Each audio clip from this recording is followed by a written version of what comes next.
Hey, what's going on, guys? Back again with another one talking about health, wealth, success, happiness, getting rich, being successful, all the things. And in today's video, I wanted to go over the lost art of journaling.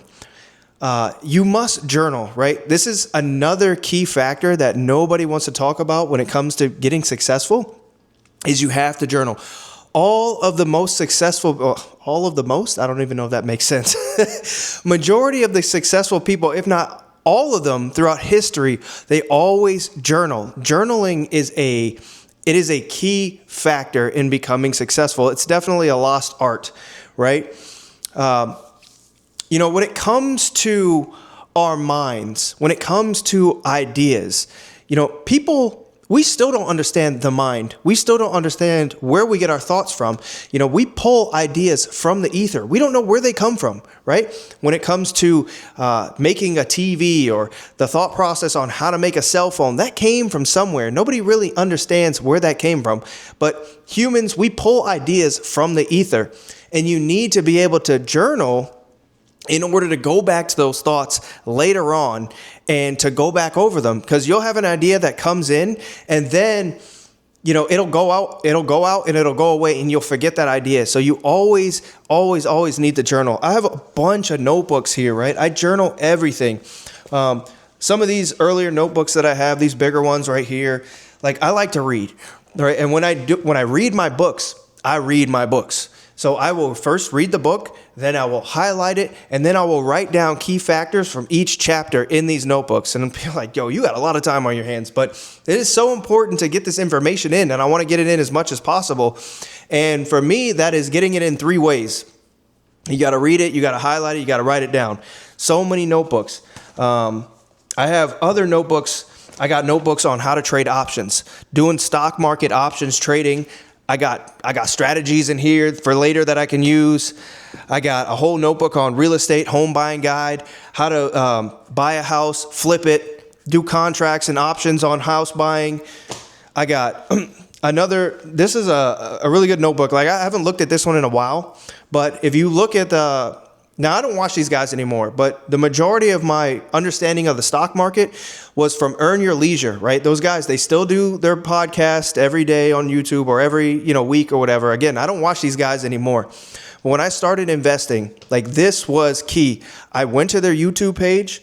I went to their playlist. This was probably around like the beginning of 2021. Again, it's a while ago, but every Monday they would have this show called Market Monday.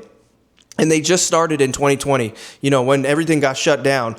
And they would go over everything when it comes to the stock market. Shout out to Ian. He would put on these PowerPoint projections talking about everything. And I sat down.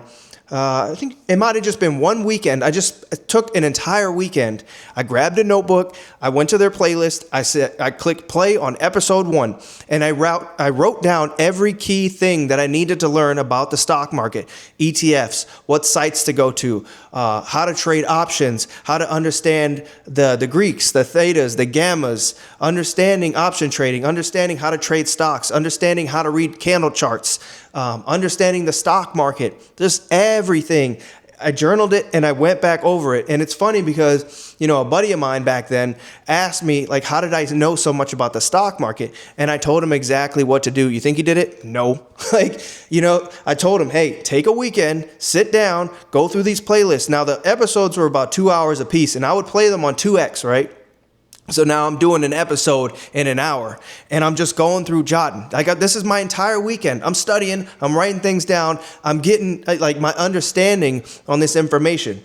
And nobody's doing that today. It's such a key factor.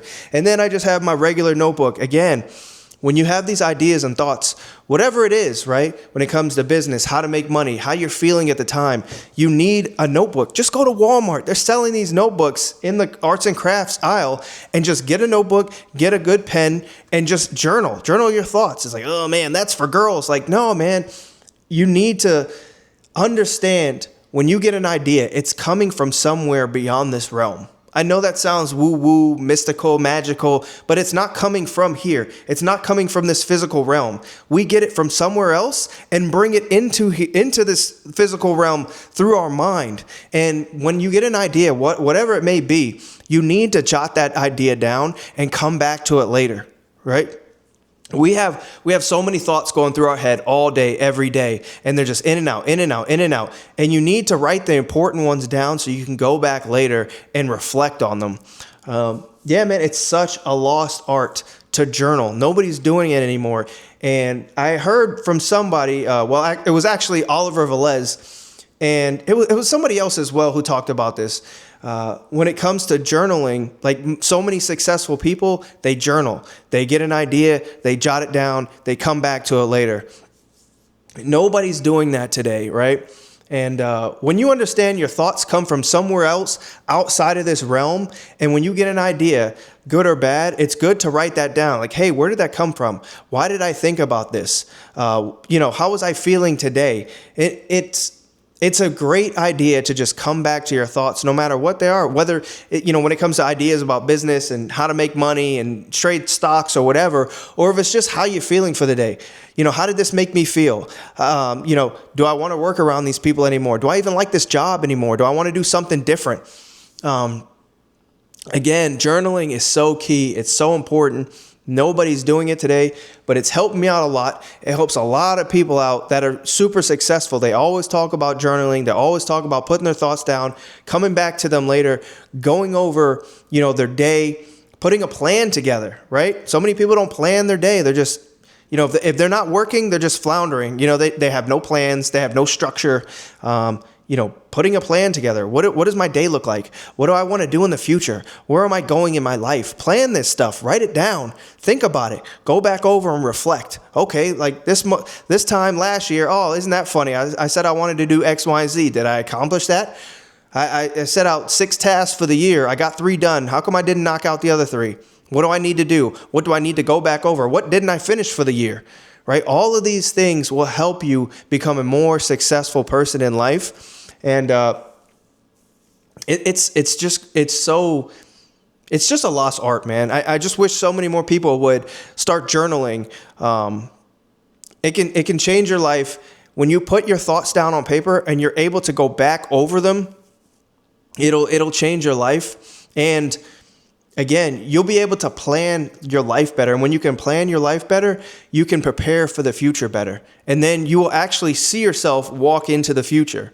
Or walk into that life, right? I know that may sound a little weird, but a lot of people don't have a plan for their future. And so they're just doing life, just bumping their head into life or getting, punched in the mouth by life. But if you give yourself a plan, goals to hit throughout the year, hey, I want to do X, Y, and Z. This is what I want to accomplish, and scratch them off, write them down and scratch them off. Okay, I did this. What's next? I did that. What's next? It'll lead you to a better life, a more successful life. And it makes you feel good too when you're knocking out these things you've put down on your list. When you're accomplishing these goals, when you're accomplishing these tasks, when you can go back over and be like, okay, I wrote this at the beginning of the year. Did I knock that out? Yes. It'll make you feel good inside. So yeah, man, I just wanted to come on here real quick, talk about journaling. I know it's a lost art, but just some of the benefits of journaling, going over your thoughts, man. You have a million thoughts a day, and some of them are good, some of them are bad. But if you can get back into journaling, if you can write those thoughts down, if you can jot notes down and go back to them, it will overall lead your life into a more successful place. Yeah, man, I advise everybody to start journaling. It is a great habit to have. I know nobody does it today, but I'm telling you, it'll change your life. Just jotting down your notes, jotting down ideas you have, where you want to see yourself by the end of the year, 1 year, 5 year, 10 years. It's so crazy how many people don't even have a 5-year plan. And you can get that if you jot it down. Hey, how am I feeling? Where do I want to go? What is my life looking like? Where do I want to be by the end of the year? Where do I want to be in 3 years? Where do I want to be in 5 years? Start writing those things down, getting ideas about where you want to go in life, what you want to do in life, who you want to be in life. It'll push you into the more successful lane. for your life. So yeah, I'm going to go ahead and leave that one there. Go ahead and hit that like, comment, subscribe, and I'll catch you guys in the next one. Peace.